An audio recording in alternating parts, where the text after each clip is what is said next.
Okay students, last class में हमने पढ़ा कि ऑर्डर ऑफ रिएक्शन क्या होता है, ठीक है ना, रेट लॉ क्या होता है, ठीक है ना, और रेट कांस्टेंट क्या होता है, और कैसे रेट कांस्टेंट जो हमारा ऑर्डर ऑफ रिएक्शन को डिफाइन करता है, ठीक है ना। हम चाहें तो कुछ क्वेश्चंस और कर सकते हैं। वैसे तो ये क्वेश्चन से आपको अच्छे से डिफाइन हो गया होगा, जो आपका एग्जांपल दिया हुआ है बुक में, उससे अच्छे से डिफाइन हो गया है कि कैसे हम लोग रेट कांस्टेंट को देखकर ऑर्डर ऑफ रिएक्शन बता सकते हैं, ठीक है ना। तो क्या करते हैं वो, आज हम स्टार्ट करेंगे मॉलिक्यूलैरिटी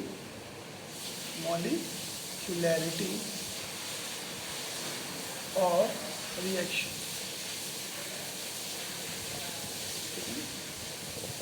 आपके जो भी डाउट्स या फिर जो भी न्यूमेरिकल प्रॉब्लम्स करानी है एक्स्ट्रा, वो सारी की सारी मैं मंडे को कराऊंगा, ठीक है ना। और लेट मी ट्राई कि मैं क्या करा सकता हूँ मंडे को, ठीक है ना। तो आज हम क्या करेंगे, मॉलिक्यूलरिटी ऑफ रिएक्शन के बारे में पढ़ेंगे, ठीक है ना। तो जैसे कि मैंने आपको बताया था कि कोई भी रिएक्शन जो एक स्टेप में हो जाती है उसको हम क्या कहते हैं, एलिमेंट्री रिएक्शन। एलिमेंट्री रिएक्शन क्या होती है बेटा, एलिमेंट्री रिएक्शन जो भी रिएक्शन सिंगल स्टेप ले, बस कोई इसमें कोई बीच में मैकेनिज्म ना हो, ठीक है ना, कोई कॉम्प्लेक्सिटी ना हो उस रिएक्शन को होने में, उस रिएक्शन को हम कहते हैं एलिमेंट्री रिएक्शन, ठीक है ना। तो एलिमेंट्री रिएक्शन के लिए क्या होता है, रिएक्टेंट्स पास में आते हैं, कोलाइड होते हैं और सीधे नया सब्सटेंस बना देते हैं एकदम से, ठीक है ना। तो इसके लिए हम अगर मॉलिक्यूलरिटी इसके थ्रू हम बताना चाहें तो हम ये बता सकते हैं, the number of atoms, ions और molecules that take part in an elementary reaction, ठीक है ना, that must collide simultaneously in order to bring about the chemical reaction is called as molecularity of reaction। तो molecularity हम किसको बताते हैं कि number of atoms और ions और molecules, ठीक है ना, इनमें से कोई भी चीज़ को आप क्या कहते हैं, आप आधार मान सकते हो। जैसे भी आपकी रिएक्शन हो, जैसे पिछली मैंने एक रिएक्शन लिखी थी, कल की क्लास में एक रिएक्शन लिखी थी, इसमें सारे आयंस थे, देखो सारे आयंस थे ना, तो इसमें 3 तरह के आयंस आपके जुड़ रहे थे, तो इसकी मॉलिक्यूलरिटी कितनी हो गई, 3 हो गई, ठीक है ना। ऐसे ही, ठीक है ना। तो एलिमेंट्री रिएक्शन में जितने नंबर ऑफ आपके मॉलिक्यूल्स या फिर एटम्स जो भी आपके यूज़ हो रहे हैं उसको हम मॉलिक्यूलरिटी कहते हैं। तो मॉलिक्यूलरिटी कैसे हो सकती है, molecularity can be 1 2 3 and so on, ठीक है ना। अब 1 कैसे होगी, तो आपने जो भी डिकम्पोजिशन रिएक्शंस देखी होंगी, for example NH4 ammonium nitrate, ठीक है ना, इसको जब हम डिकम्पोज करते हैं तो हमारा क्या बनता है, N2 बनता है और 2H2O बनता है, ठीक है ना। This is your reaction for decomposition. तो इसमें कितने मॉलिक्यूल यूज़ हुए रिएक्टेंट में, सिर्फ एक मॉलिक्यूल यूज़ हुआ ना, तो इसका मॉलिक्यूलरिटी कितनी हो गई, 1, ठीक है ना। तो इसको हम कहते हैं, जिसकी मॉलिक्यूलरिटी 1 होती है उसको कहते हैं यूनी मॉलिक्यूलर रिएक्शन, ठीक है ना। ऐसे ही जिसमें 2 हमारे पास रिएक्टेंट्स होंगे, ठीक है ना, 2 मॉलिक्यूल्स यूज़ हो जाएंगे।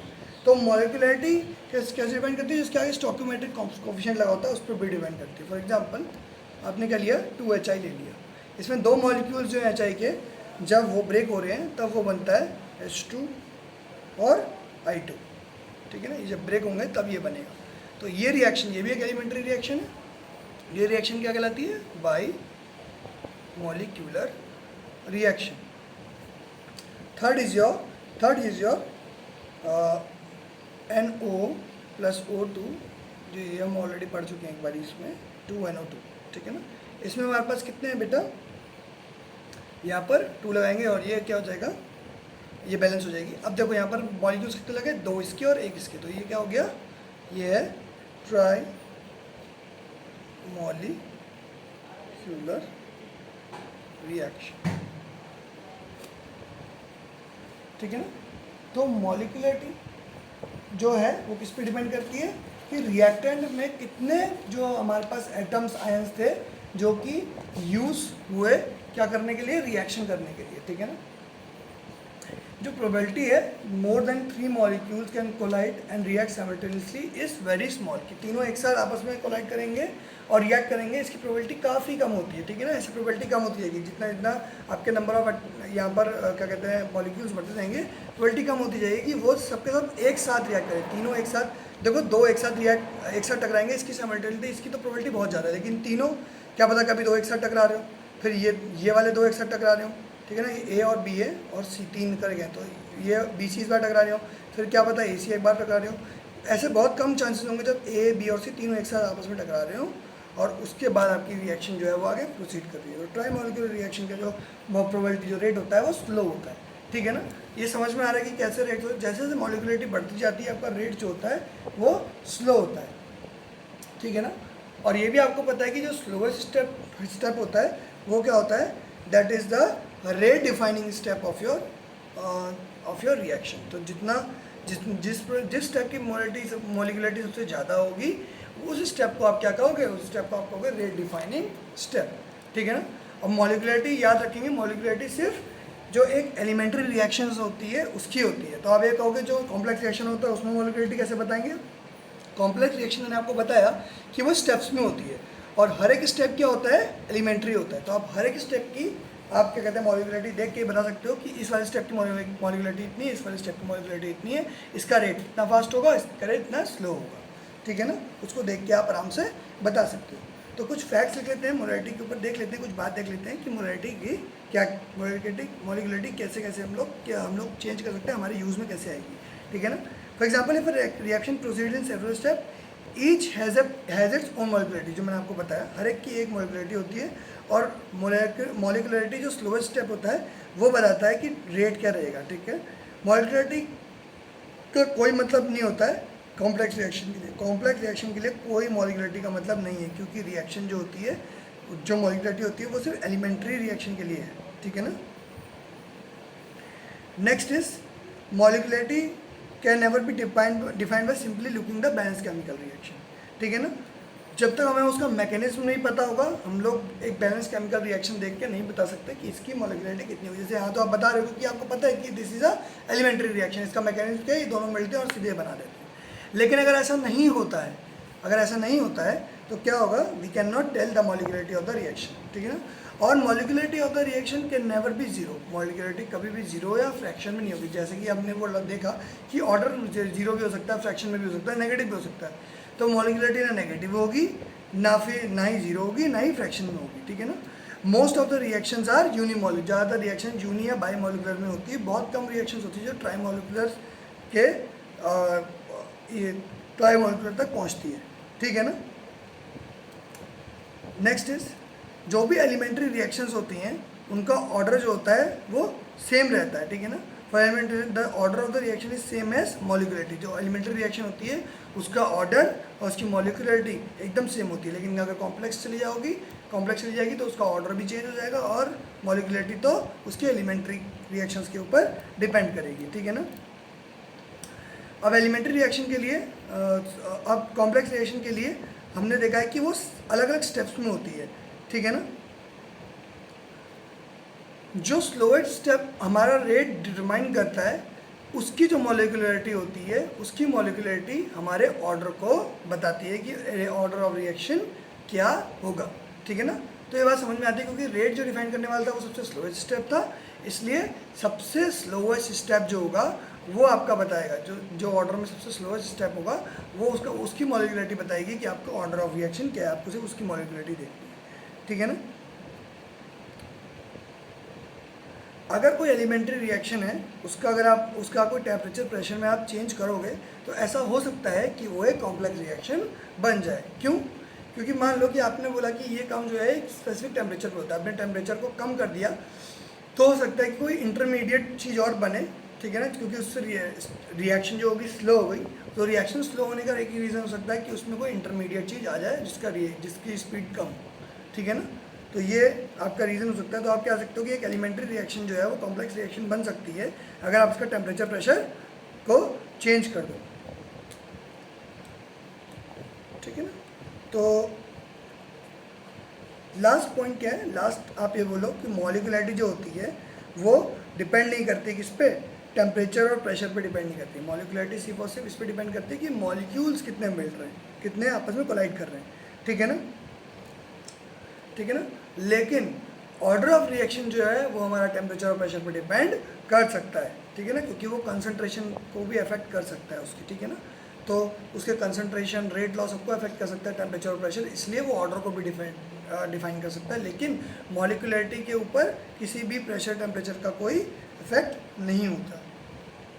तो ठीक है, तो आप असाइनमेंट के तौर पे आप क्या करोगे, you will write the comparison between, will write a comparison between molecularity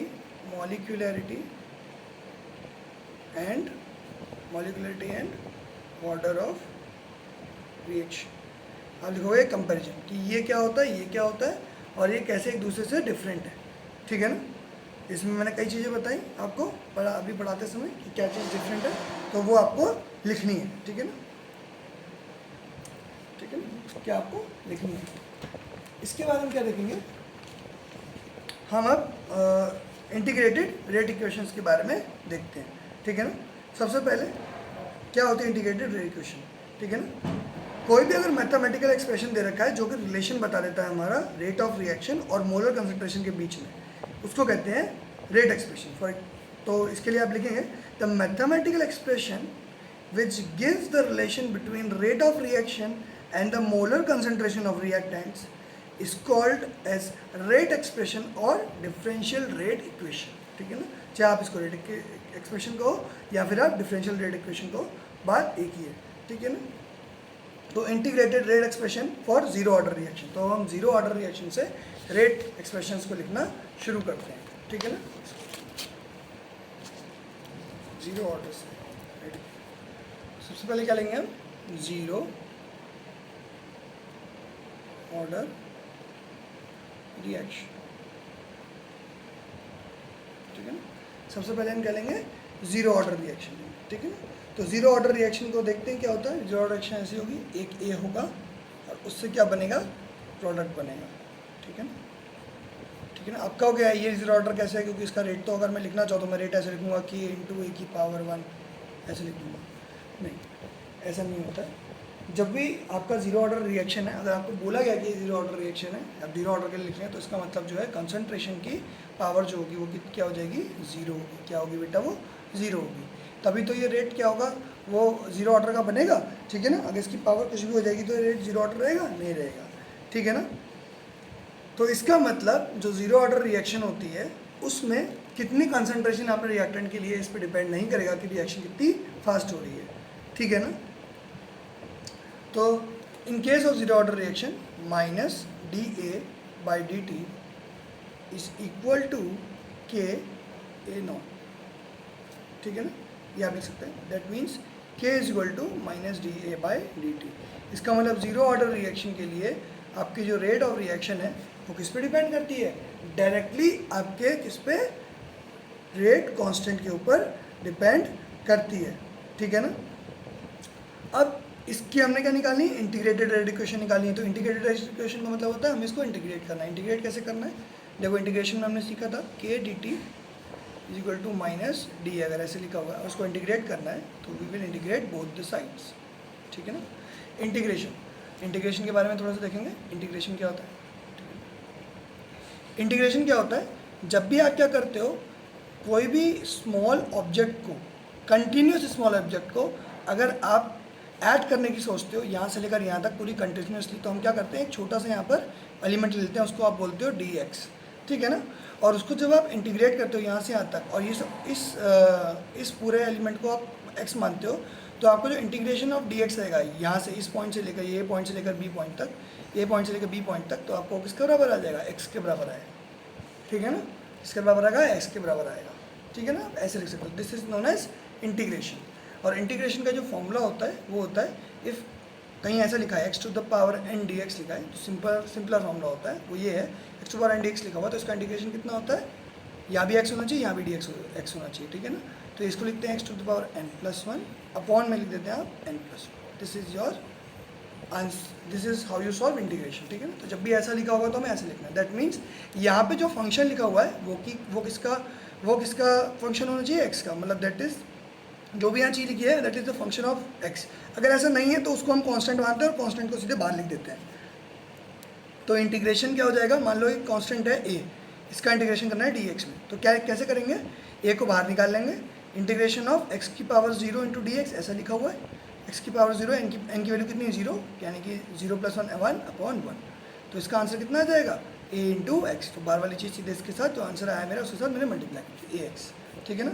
ऐसे यहाँ देखेंगे, यार कॉन्स्टेंट है के और डी टी की पावर 0 है, तो यहाँ पर लिख देंगे K T is equal to minus, अब ए जो है वो आपका कहाँ से कहाँ तक, टाइम जो था वो 0 से t तक था, जो इसके लिमिट्स होती हैं वो लगाते हैं, ये 0 है ये t है, इसकी लिमिट क्या आ जाएगी, स्टार्टिंग में आपका जो कंसंट्रेशन था वो क्या था, स्टार्टिंग का कंसंट्रेशन आप मान लो कि ए था, इनिशियल कंसंट्रेशन ए नॉट, और फाइनल कंसंट्रेशन ए है, ठीक है ना। जब आपका ये तो आपका था इनिशियल कंसंट्रेशन जब आप स्टार्ट कर रहे थे, और ये फाइनल कंसंट्रेशन जब आपकी रिएक्शन कंप्लीट हो गई, जितनी कंप्लीट हुई, इतने टी टाइम में जितनी कंप्लीट हुई, तो आपका ए रह गया। तो आप डी ए को कैसे लिखोगे, आप डी ए को लिखोगे फिर ए करोगे, ऐसे ही करोगे, ए कर देते हैं जब डी ए लिखा हुआ तो ए, और इसके भी लिमिट्स लिख देंगे ए नॉट और ए। अब इसको खोलते कैसे हैं, के टी माइनस 0 ब्रैकेट में, पहली लिमिट लिखी इसमें माइनस दूसरी लिमिट लिखी, अगर ये टी स्क्वायर होता तो यहाँ पर टी स्क्वायर लिखता और फिर माइनस 0 स्क्वायर लिखता, ठीक है ना। ऐसे यहाँ पर क्या लिखा हुआ माइनस ए, पहले लिखेंगे A minus A naught, negative sign को अंदर ले जाएंगे तो कितना आ जाएगा, A naught minus A can be written as K T. तो this is your expression for rate constant for zero order reaction. This is your integrated zero order reaction, K is equal to A naught minus A, these both are concentrations, ठीक है ना, upon T, ठीक है ना। इसका मतलब A naught minus A, for example पहले मानो कि आपका जो रिएक्शन था, रिएक्शन जो थी वो हो रही थी, और आपका जो प्रोडक्ट था ए से पी बना था, आपका एक रिएक्टेंट था उससे प्रोडक्ट बना, इसका पहले कंसंट्रेशन ए था, थोड़े टाइम बाद कितना हो गया, ए माइनस एक्स हो गया, ठीक है ना। तो आपका जो के होगा वो किसके बराबर होगा, A minus X upon T, then K is written as X by T, ठीक है ना, where X is change in concentration of reactant. तो जो हमारा जीरो ऑर्डर की इंटीग्रेटेड इक्वेशन है वो क्या किस पे डिपेंड करती है, उसका जो के है वो किस पे डिपेंड करता है, change in concentration of reaction, total change जितना भी चेंज हुआ divided by time taken to change the reaction. For example ये 0 टाइम पे था, ये t टाइम पे था, तो ये आपका इंटीग्रेटेड लॉ आएगा, ठीक है ना। अब इसके थोड़े करेक्टरिस्टिक्स के बारे में देखते हैं कि इस जीरो ऑर्डर रिएक्शन के करेक्टरिस्टिक्स कैसे आएंगे। तो पहला करेक्टरिस्टिक्स हम बनाएंगे किसके बीच में, t और a नॉट के बीच में। हम देखते हैं t और a नॉट के बीच में अगर मैं बनाने की कोशिश करूँ तो K T into is equal to A naught minus A के बराबर है। दैट मीन्स जो भी हमारा ए नॉट माइनस ए, जो भी वैल्यू है हमारी, ठीक है ना, जो भी मेरी कंसंट्रेशन है, ठीक है ना, इस पॉइंट को मैंने ए नॉट माना और this is A, concentration of A, ठीक है ना, और ये क्या हमारा टाइम है। तो जैसे जैसे कंसंट्रेशन ऑफ ए घट रही है, ठीक है ना, वैसे जैसे जैसे टाइम बढ़ रहा है कंसंट्रेशन ऑफ ए घट रही है, और किसके हिसाब से घट रही है, के हिसाब से घट रही है। तो ये क्या बनेगा, ये कैसी आएगी, एक स्ट्रेट लाइन आएगी। स्ट्रेट लाइन की रिएक्शन ऐसी तो होती है, देखो y equal to M X plus C होती है स्ट्रेट लाइन की रिएक्शन, ठीक है ना।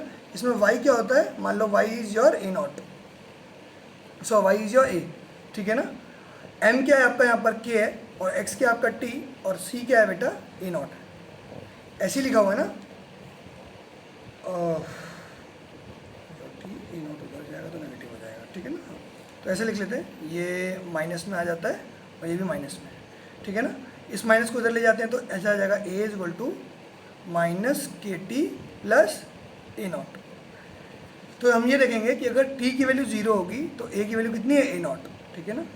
जब t की वैल्यू कितनी है, t के बराबर है, तो a की वैल्यू कितनी आ जाएगी, जब t की वैल्यू t के बराबर है तो a की वैल्यू क्या आएगी, के टी ए नॉट माइनस के टी। तो जितनी देर में जो के टी था वो कितना x के बराबर था, जो भी कम हुआ, मान लो कि t टाइम में इतना कम हुआ, ये t टाइम है, उस टाइम में कितना रह गया, ये इसका रिएक्टेंट कितना रह गया, यहाँ रह गया, which is A naught minus A के बराबर रह गया, ठीक है ना, इतना रिएक्शन रह गया।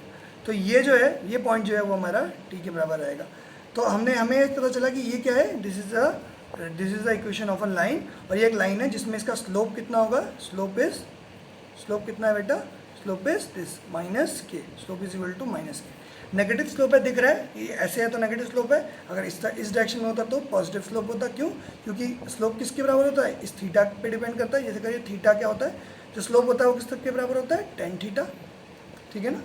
ये आपको जब आप 3D पढ़ोगे, लाइंस पढ़ा होगा, तब आपको पता चलेगा मैथ्स में, ठीक है ना। तो आप ऐसे समझ लो कि जो ये एंगल होता है, ये किसके बराबर होता है, ये जो एंगल आता है इसका जो tan थीटा होता है उसके बराबर जो होता है हमारा स्लोप होता है, ठीक है ना, स्लोप के बराबर होता है। अगर, और एंगल हमेशा हम कैसे नापते हैं, एंटी क्लॉकवाइज डायरेक्शन में नापते हैं। तो ये एंगल अगर यहाँ से नापोगे आप तो क्या एंटी क्लॉकवाइज डायरेक्शन में आएगा, दैट मीन्स इसका स्लोप किसके बराबर होगा, माइनस tan थीटा, जो भी यहाँ थीटा आ रहा होगा, ठीक है ना, जो किसके बराबर होगा, माइनस tan थीटा के बराबर होगा, क्योंकि ये क्लॉकवाइज डायरेक्शन में मैंने एंगल नापा है, ठीक है ना। यहाँ से अगर मैं नापूंगा तो that's why slope is negative. तो इस डायरेक्शन में स्लोप पॉजिटिव, इस डायरेक्शन में स्लोप नेगेटिव, और नेगेटिव किसके बराबर, माइनस के बराबर। तो ये बहुत इजी है, हाँ इजी था इसमें निकालना। पहली चीज़ तो हमने देखी कैरेक्टरिस्टिक्स कैसे होते हैं, ठीक है ना। पहला देखा हमने, this is is characteristics of zero order reaction, ठीक है ना। नेक्स्ट क्या हमें देखना है, नेक्स्ट देखेंगे हम हाफ लाइफ। क्या देखेंगे बेटा,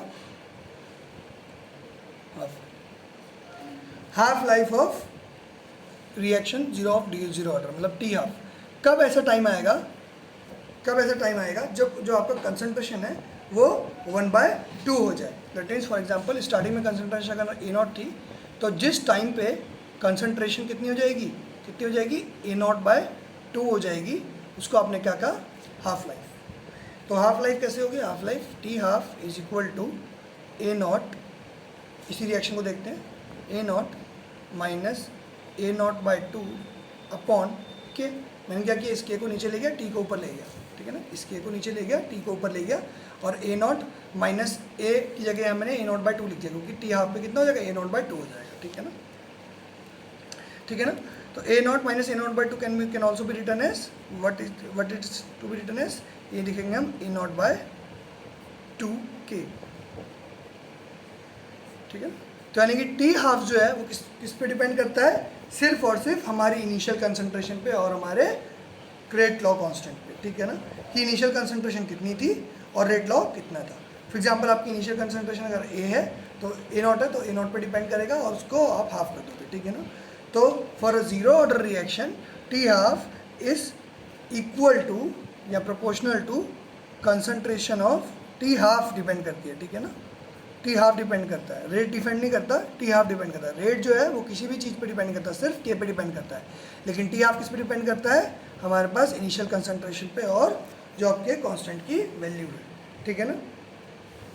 अब यूनिट ऑफ रेट कांस्टेंट हमें पता है कितनी है, यहाँ पर कितनी है, मोल पर लीटर पर सेकंड है, ठीक है ना, मोल पर लीटर पर सेकंड है। ये तो हमें पता था कि जीरो ऑर्डर की के क्या यूनिट क्या होती है, मोल पर लीटर सेकंड, ये हमने उससे पहले देखी थी, ठीक है ना।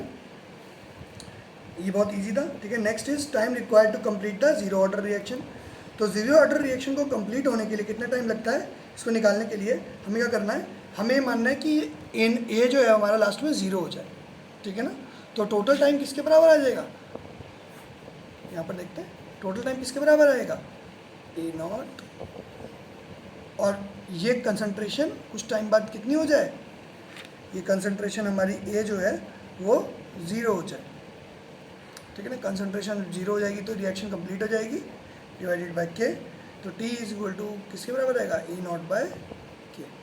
तो दिस जो फर्स्ट ऑर्डर रिएक्शन है वही, उसका जो अगर आपको पूरे टाइम पता करना है तो आपको क्या करना है, उसकी कंसंट्रेशन से और उसके रेट कांस्टेंट को आपस में डिवाइड कर देना, आपको फुल टाइम पता चल जाएगा, ठीक है ना।